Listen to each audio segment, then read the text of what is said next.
আসসালামু আলাইকুম, সবাই কেমন আছেন? আশা করি সবাই ভালো আছেন।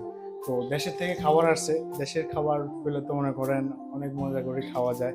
তো দেখি এখানে কি, এখানে গরুর মাংস আছে। এগুলো তো আইস হয়ে গেছে, এখন আবার গরম করতে হবে। এখানে আবার কলিজা আছে।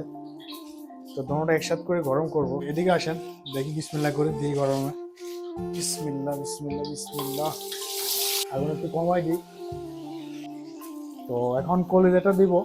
তো দুটোটা একসাথে গরম না দিলে আবার সমস্যা, পরে লেট হয়ে যাবো আর কি।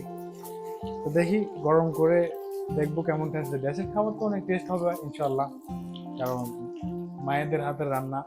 কে রান্না করে তা জানি না। তো দেখি খাওয়ার শেষে বলবো কেমন হয়েছে। দেখি এখন তো আইস গলছে, দেখি দেখতে মার্শাল্লাহ কালার অনেক সুন্দর। দেখেন একটু কাছে আনি। এটার যে জোলটা আছে না, জোলটা দিয়ে অনেকটি রুটি খেয়ে যাবো। রুটি অথবা সাদা চাউলের ভাত, খিচুড়ি।